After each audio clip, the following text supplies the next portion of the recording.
I was standing between the weathered oak shelves of the Muirfield Public Library, gently turning the pages of a rare edition of the Federalist Papers, when his voice, sharp, smug, and all too familiar, sliced through the quiet like a knife. "Still hiding in here among the dust, Ellie?" Everett sneered, the same tone he'd used since we were kids, back when mocking me gave him purpose. "Don't you ever get tired of wasting your life in a tomb of paper?" I looked up, keeping my face composed, as I slid the book back into its protective case. Inside, though, something tightened, a familiar ache that only family could cause. Not because they hurt you loudly, but because they never stopped reminding you that you were never enough. Everett, in his custom-tailored navy suit, leaned casually against the shelf, his Rolex glinting like it had something to prove.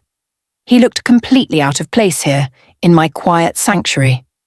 And he knew it.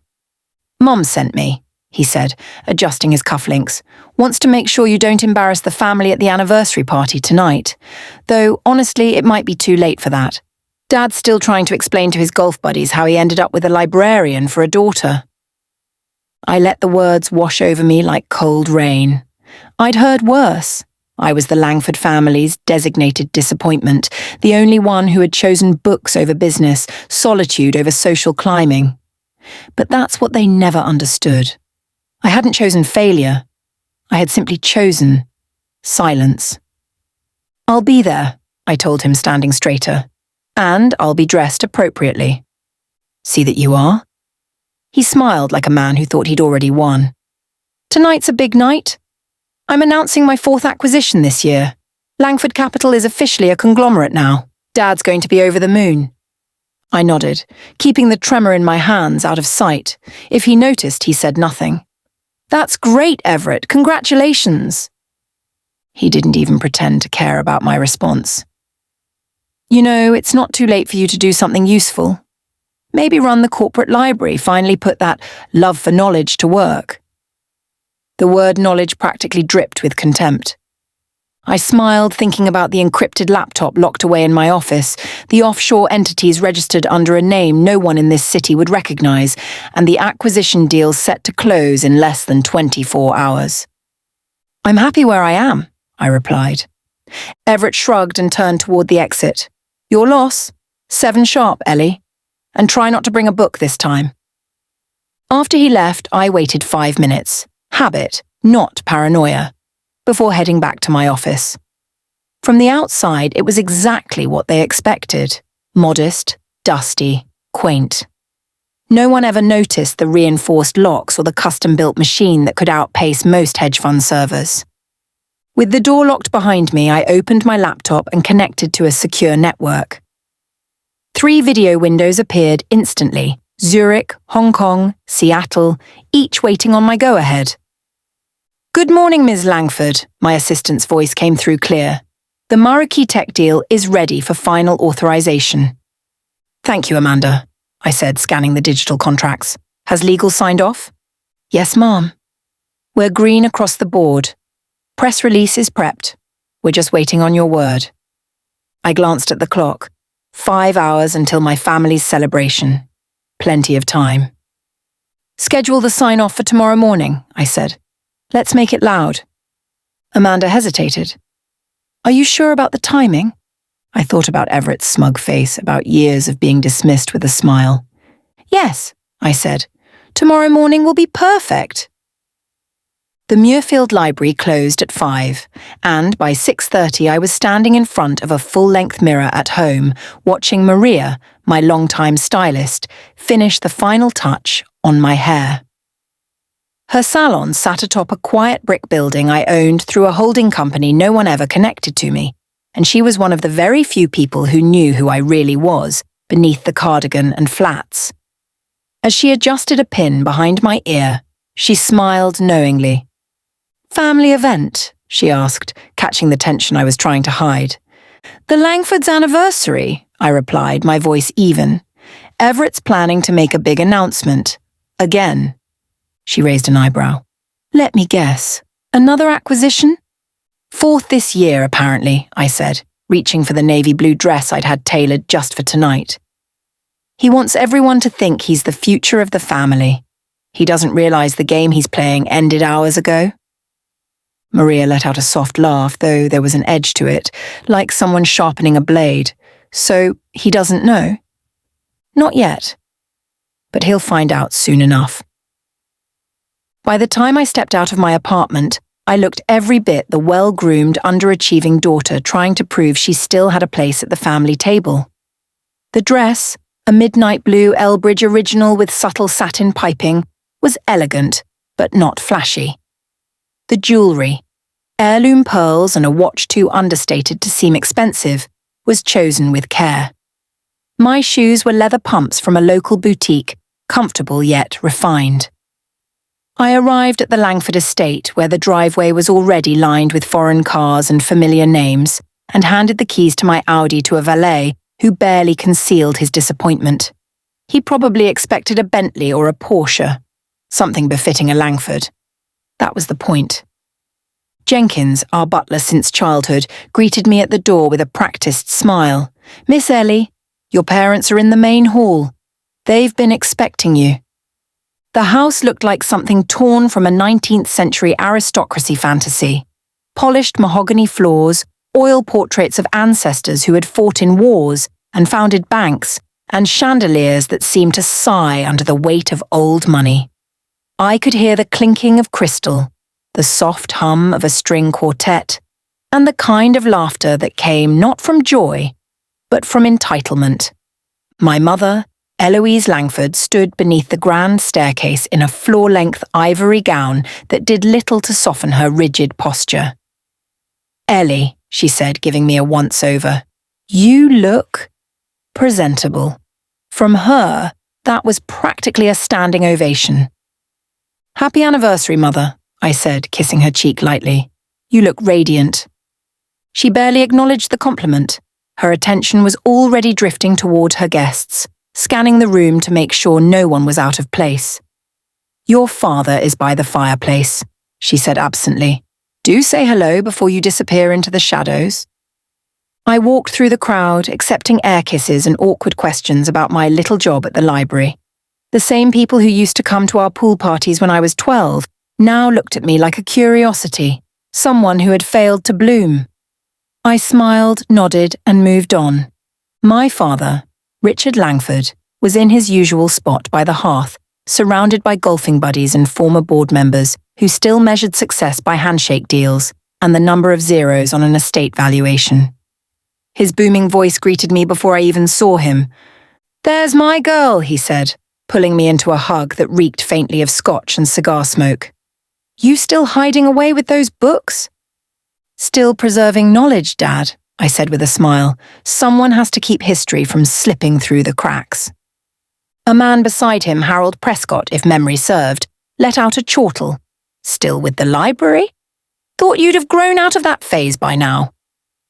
"Books aren't a phase," I replied gently. "They're the foundation of civilization." They laughed, of course. That indulgent kind of laugh rich people reserve for those they've already written off. As if on cue, Everett made his entrance. He stood on the grand staircase like a monarch addressing his court, glass of champagne in hand, his voice cutting through the conversation like a well-rehearsed pitch. "If I may," he began, smiling that infuriating smile he had perfected over the years. "I'd like to thank everyone for being here tonight, not just for our parents' anniversary, but to celebrate what's shaping up to be the biggest year in Langford Capital's history." The room fell into polite silence, expectant. As of this week, we're finalising negotiations to acquire Marukhi Tech, one of the fastest-growing tech manufacturers in East Asia. Once the paperwork is signed, we'll control their entire hardware division, expanding our reach into new global markets. It's a game-changer. Applause erupted. My father beamed. My mother dabbed her eyes with a linen handkerchief embroidered with her initials. I took a slow sip of champagne, my gaze resting lightly on Everett. He wasn't lying. He truly believed he was days away from sealing the deal. "Of course," Everett added with a wink. "It's not official until signatures dry, but our legal team assures me it's a done deal. By next week, the Langfords will own the future." He basked in the praise, hands shaking others, laughter echoing off vaulted ceilings. Then, as if remembering I existed, his eyes met mine across the room. "What do you think, Ellie?" he asked loudly, tone drenched in condescension. "Still think your library job can change the world?" The guests chuckled, some awkwardly, others gleefully. I didn't flinch. "I think," I said, voice steady, "you'd be wise not to count your chickens before they hatch." Everett chuckled, raising his glass. "Still the cautious one, huh? That's why you'll always be comfortable, just not successful." "Perhaps," I replied, "but caution often keeps you from losing everything." There was a flicker in his eyes, just for a second, like a storm cloud on the horizon, but it passed. He turned away as the waitstaff announced dinner. Inside the dining room, the table stretched endlessly, set with bone china and crystal from the old country. I had been assigned a seat near the far end, safely distanced from relevant guests. I ate quietly, fielding small talk and side-eyed pity, while Everett held court again, boasting about IPOs, venture capital, and vertical integration, like a man who had just discovered the dictionary. At one point, Mrs. Prescott leaned toward me and whispered, "You were always so bright in school. It's just such a shame, wasting it all in a library." I smiled, setting down my fork. Books taught me one important lesson. Things are not always what they seem. She gave me a confused look and turned away. By dessert, Everett stood once more and raised his glass. "To my parents," he said warmly, "who taught me the meaning of ambition, and to my sister Ellie, who reminds us all that not everyone is meant to carry the family name." There was polite laughter, not cruel, but cutting all the same. I raised my glass, looked him straight in the eye, and drank. He had no idea what was coming. As the final toast faded into clinking glasses and quiet conversation, I excused myself under the guise of needing fresh air, though no one seemed to notice I was gone. I stepped outside onto the stone balcony that overlooked the Langford Estate's expansive lawn, where manicured hedges lined gravel walkways that led nowhere, much like the conversations I'd just endured. The autumn wind bit gently at my bare shoulders, but I welcomed the chill. It was grounding, honest, and far more bearable than the false warmth inside. I pulled out my phone, not the public one I used for emails and polite replies, but the encrypted device I kept on me at all times, nestled in the side pocket of my clutch. There was a message waiting from Amanda. "Press release drafted, final numbers verified. Tokyo team ready for your word. Are we still on for 9 a.m? I typed one word back. Yes. Everett was wrong about a great many things, but most laughably, he underestimated just how long I'd been planning this. What he thought was his victory lap was, in fact, a final lap around a track he didn't even realize he was losing on. He had spent months bragging about his pursuit of marquee tech, believing that his lawyers, connections, and swagger would be enough to seal the deal. What he never knew, what no one knew, was that I had started acquiring Marquee Tech's subsidiaries over a year ago, one shell company at a time, quietly building majority interest under layers of anonymity so intricate even seasoned analysts hadn't been able to trace it back to me. Langford Capital had approached Marquee Tech too late, with too little leverage. They were negotiating with a company they assumed was still independent, unaware that by the time they drafted their term sheets, I had already positioned myself behind the curtain, pulling the strings. I returned to the dining room just as dessert was being served, slipping into my seat as if nothing had happened, responding to shallow compliments and polite jabs with the practiced indifference of someone who had nothing left to prove. The taste of bittersweet chocolate lingered on my tongue as Everett leaned across the table to gloat one final time. "You know," he said in that low, patronizing tone he reserved for family, "once the Maruki deal is closed, we might need someone to organize all the research materials. I hear librarians are good at alphabetizing." I smiled, the kind of smile that came from knowing something no one else did. "That sounds fascinating," I replied, raising my glass once more. Back at home later that evening, I entered through the side entrance of the building most people thought held my modest one-bedroom near the library. I took the private elevator, which scanned both my fingerprint and retina, before sliding open into the penthouse that occupied the top floor of the Miramar Heights building, the most exclusive address in the city. For the past 5 years, this had been my real home, hidden in plain sight, while the world continued to associate me with dusty shelves and checkout desks. The space was bathed in warm light, with glass walls that offered sweeping views of the city skyline, and every detail, from the minimalist art to the temperature-controlled wine wall, reflected both precision and restraint. This was not the home of a woman who had failed to make something of herself. It was the stronghold of someone who had built an empire from nothing but discipline, knowledge, and silence. Amanda was already there, seated at the long walnut conference table that doubled as a dining space when necessary. She had 3 devices open in front of her, all synchronized to different time zones and deal trackers. On the main screen, a real-time dashboard displayed the final confirmation codes from our international legal teams. A separate window monitored press distribution networks, ready to blast the morning's headline across financial platforms the moment we gave the signal. "We're green across the board," she said without looking up. "All documents signed. Ownership transferred. Official filing with Tokyo's financial authority hits at 9 a.m. their time." "And Everett?" I asked. "His attorneys just sent a revised draft. They still think they're in negotiations. They haven't noticed that the board revoked exclusive rights last week." "They will," I said, pouring myself a glass of water, "but only after breakfast." Amanda hesitated, watching me carefully. "Are you sure you want to do it this way? You could have taken the win months ago." "I know," I said quietly, "but they needed to see it. Not hear it in passing or read it buried in a report. They needed to feel it, what it's like to misjudge someone because they don't fit your definition of power." I walked to the window and watched the city, its lights flickering like secrets in the dark. For 7 years, I had lived 2 lives with precision and purpose. By day, I managed a public library, staffing schedules, donation requests, youth reading programs. By night, I reviewed international merger agreements, forecasted cross-market valuations, and led strategy sessions that shaped the direction of my firm. And not just any firm, Sterling West Partners, a private equity giant operating behind a veil so discreet that not even Wall Street's sharpest minds had connected the dots. Sterling West wasn't a vanity project. It was my answer to every dinner table dismissal, every backhanded compliment, every time I was told that loving books meant I lacked ambition.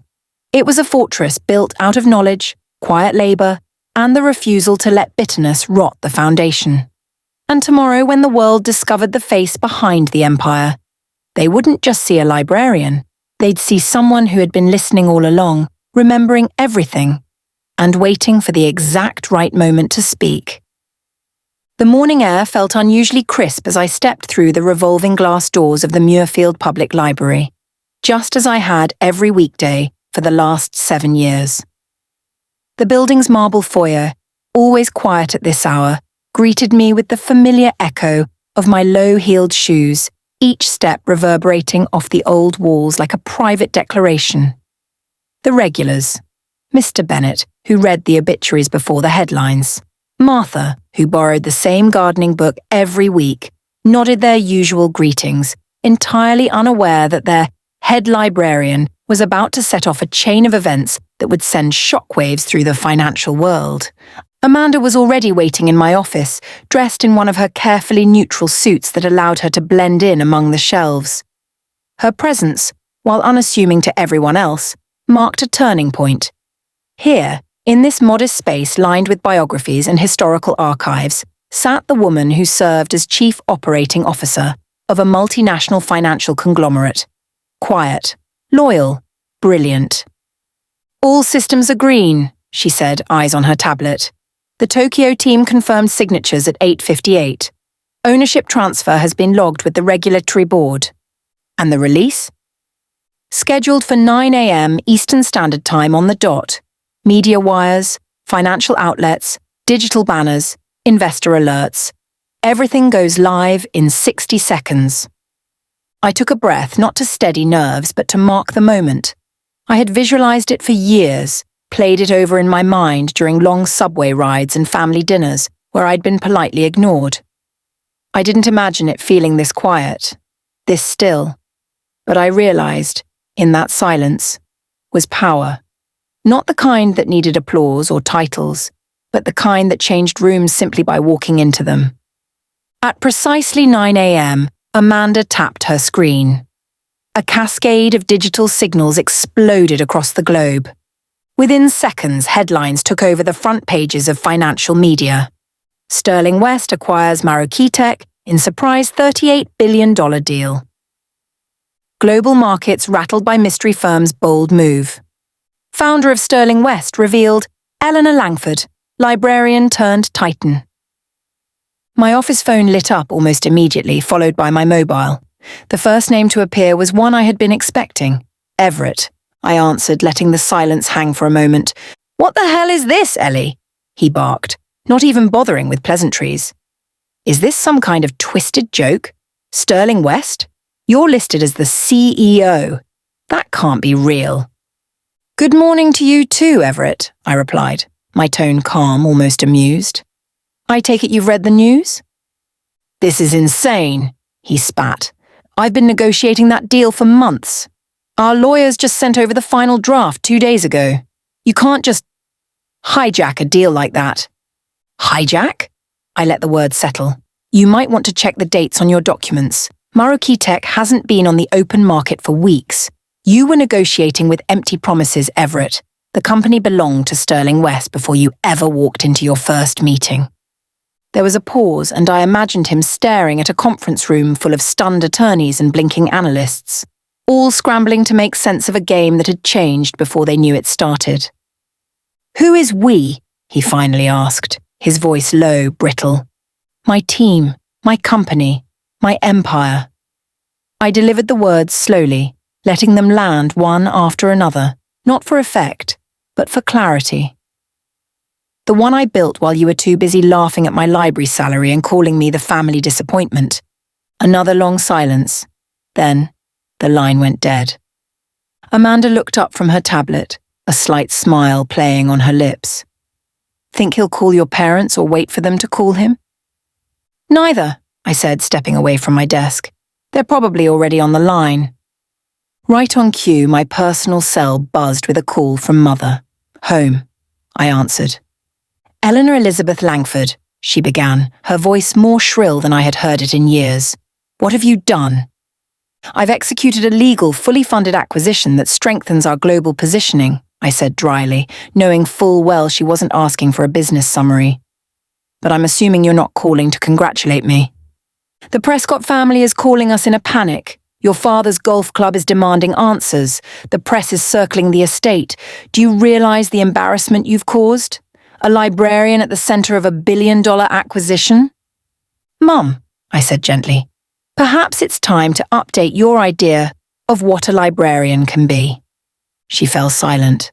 In the background, I could hear my father yelling for someone to get the board chairman on the line. "I understand you're all overwhelmed," I added, more sincerely now. "So why don't we discuss this over dinner?" "My place. Tonight. 7 o'clock. I'll send the address." "The apartment?" she asked, still confused. "No," I said. "The penthouse. Miramar Heights." There was no response, just breathing, then a click as she ended the call. By 9:30, my inbox was full, social media was ablaze, and investors were clamoring for interviews and strategy insights. But none of it shook me. Not because I was numb, but because I was ready. This wasn't vengeance, not in the traditional sense. I hadn't set out to ruin anyone. I had simply waited long enough for the world, my world, to be revealed, layer by careful layer on my terms. I didn't need to raise my voice or slam any doors. I just had to speak, finally, in a language they would understand. And that language was power. By the time the elevator doors slid open at the top of Miramar Heights that evening, the sun had dipped low enough to paint the sky in deep streaks of amber and violet, casting a soft glow across the glass walls of my penthouse. The silence inside was deliberate, soothing, poised, and absolute. Every detail had been arranged with precision, not as a display of wealth, but as a reflection of the life I had built with care, strategy, and unwavering discipline. The Langfords arrived at precisely 7 o'clock, as they always did. Never early, never late. Everett stepped out first, his stride noticeably less confident, his sharp suit crisp, but somehow not enough to shield him from the weight of the news that had shattered his morning. Behind him, my mother clutched a handbag she had clearly chosen in haste, and my father followed slowly, his gaze sweeping across the apartment with the wary confusion of a man stepping into unfamiliar territory he once believed he owned. Even Jenkins, our family's long-serving butler, who insisted on accompanying them, seemed unsure of what to make of the transformation. Gone was the modest librarian's flat they had assumed I lived in. In its place stood a modern sanctuary. Glass, walnut, brushed steel, and hand-woven textures, subtle and sophisticated, a home that spoke without shouting. "Welcome," I said, offering them a calm smile as I gestured toward the open living space, where city lights shimmered like jewels beyond the panoramic windows. "Would anyone care for a drink?" Everett barely contained his irritation. "How long, Ellie?" he asked, bypassing the pleasantries. "How long have you been lying to us?" I walked to the sideboard and poured myself a glass of single malt. "I never lied. I told you I was a librarian. I just didn't tell you I was also running a global financial empire." "That's semantics," he snapped. "You let us believe you were some spinster hiding behind books while you were, buying corporations out from under us?" I turned to face him, glass in hand. "You believed what you wanted to believe. You dismissed me long before I ever had reason to withhold anything. I simply stopped correcting your assumptions." My mother eased down onto one of the Italian leather sofas, her posture stiff, her expression flickering between disbelief and something that looked uncomfortably close to shame. "But why, Eleanor? Why the secrecy? Why let us think that you had wasted your potential?" "Because that's exactly what you thought," I said, more gently now. "And nothing I said or did ever changed that. You made peace with the idea that I was a disappointment, and I stopped trying to prove you wrong. I focused on building something meaningful, away from your expectations, away from the pressure to become something I never wanted to be."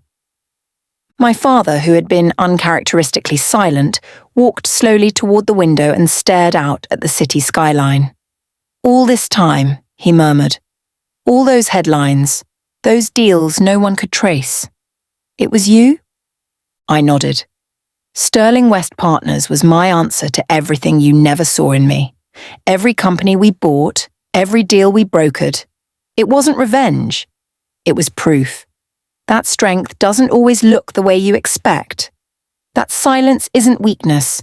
That sometimes the ones you underestimate the most are the ones rewriting the rules. Everett sank into a nearby armchair, his earlier defiance giving way to something raw, quieter. "You played me," he said softly, as if trying to grasp the enormity of it. "You knew we were chasing the same deal. You let me walk right into it." "I didn't play you," I replied. "I outpaced you. There's a difference. You made your moves loud and proud, but I made mine with precision and patience. You were so busy trying to impress the world that you never stopped to ask who was really pulling the strings." Amanda, who had been waiting discreetly in the background, stepped forward then, handing a folder to Everett. "This is from Ms. Langford," she said calmly. "It's a partnership proposal." He stared at the folder without opening it. "Partnership?" "Yes," I said. "Your firm still has value, brand equity, client relationships, infrastructure, but it's behind the times. Sterling West can offer what you lack: global positioning, modern systems, advanced analytics, quiet leadership. Together, We could build something larger than either of us ever could alone. You'd really work with me after all this. His voice carried a note of something between disbelief and relief. I wouldn't work with who you've been, I said without cruelty. But I'd work with the man you could become if you're willing to lead with substance instead of pride. My father turned then, his expression unreadable, but his voice, steady and low, carried more gravity than I'd heard in years. She's right, Everett. We were so busy defining success by our own narrow lens that we failed to see the kind of brilliance it took to build what she did. And we made fools of ourselves by dismissing her simply because we didn't understand her. My mother dabbed at the corners of her eyes with a folded napkin. All those times I pitied you, she whispered, her voice cracking, when in truth, I should have been learning from you. I sat beside her, not to gloat, but to let the moment settle between us. It's never too late to see someone for who they really are, but it takes humility. Are you ready for that? The room fell into a hush, not awkward but reverent, as the family I had once hidden from finally began to recognize me, not just as a daughter or a sister, but as something more complex, a woman who had fought for her identity in silence and built a legacy on her own terms. The next morning, as the city stirred awake beneath a misty dawn, I arrived at the Muirfield Public Library at the same hour I always did, wearing the same soft grey coat and the same quiet smile. The sidewalks were damp with early fog, and the light filtering through the trees cast long shadows across the courtyard, shadows I had once felt trapped beneath, but now walked through freely, knowing what I carried within me had changed everything. Inside, the same regulars were in their usual places. Mr. Bennet nodded from his armchair near the large print section, and Martha gave me a wave from behind the rose gardening display. None of them looked twice. None of them questioned why I still kept this job or wondered what I did after hours. To them, I was simply Miss Langford, their librarian, their constant, their quiet friend who always remembered which shelf the Civil War maps were on and never charged late fees during the holidays. And that, perhaps, was the greatest victory of all. Though my name now graced every major financial publication from New York to Tokyo, though my company's acquisition had shattered expectations and rewritten boardroom conversations across 3 continents, the people who mattered most to me, those who lived without pretense or arrogance, still saw me as I chose to be seen, a woman of thought, of service, of purpose. Later that afternoon, Amanda joined me at the real headquarters, the penthouse above Miramar Heights, where we reviewed the press reaction to the deal and the ripple effect it had sparked. Sterling West stock had surged 32% overnight. Langford Capital, Everett's firm, had climbed modestly too, buoyed by speculation of an alliance that we both knew was already underway. He had called earlier that morning, not out of anger this time, but with questions, curiosity, and the hint of humility I hadn't seen in him since we were children. It was a start. He's asking for a follow-up meeting, Amanda noted as she closed her tablet. Wants to explore integration points and shared infrastructure. I nodded. Good. Let's give him the space to lead something real. She paused. Do you trust him? I trust growth, I said, and I believe in giving people the opportunity to rise, even if it takes them longer than it should. At 6:30, I returned to the kitchen to finish preparing the meal I had decided to cook myself. A gesture not of extravagance, but of intention. I had spent years hiding behind roles and responsibilities, pretending I didn't want connection, but now I was ready to invite it back in, on my terms, in my home, with no need for masks or armor. My parents arrived just before 7, no longer dressed for a gala but for dinner with their daughter. My father wore a simple blazer over a turtleneck, and my mother, still regal, still elegant, carried a bouquet of wildflowers instead of expectations. They didn't ask to see the wine list or tour the penthouse. They simply sat, listened, and for the first time in my life, looked at me without judgment, only recognition. We ate quietly at first, then talked about the past, not with blame but with clarity. I shared how the library had never been a disguise but a calling, how information had always been my compass, and how structure, order, and observation had given me a language the business world never taught. My father asked about our long-term strategy with Marukitek. My mother wanted to know if I still had the book she'd read to me as a child, the one about the girl who hid in the library during a storm and emerged knowing who she was. I told her I did. I had never lost it. Like myself, it had simply been waiting. As they left that night, my mother hugged me longer than she ever had before and whispered, "You didn't become what we hoped, Ellie. You became something better." After they were gone, I stood by the window, the city lights now soft and steady below me, and I let the silence wrap around me like an old friend. It wasn't about revenge, not really. It had never been about proving anyone wrong. It was about claiming the space I had always deserved on my own terms, in my own voice, without apology. And in a world obsessed with appearances, I had built something real, not with flash or noise, but with patience, vision, and the quiet certainty that those who walk softly often leave the deepest footprints. If you've ever been overlooked, underestimated, or told you're not enough, remember this: quiet doesn't mean weak, and slow doesn't mean lost. Sometimes the most powerful stories are written in silence, and the most remarkable victories are the ones no one sees coming. If this story moved you, inspired you, or reminded you of your own quiet strength, subscribe for more real stories of justice, resilience, and comeback. Your voice matters. Let it be heard. The Underdogs, Revenge, Quiet Power, Second Chances.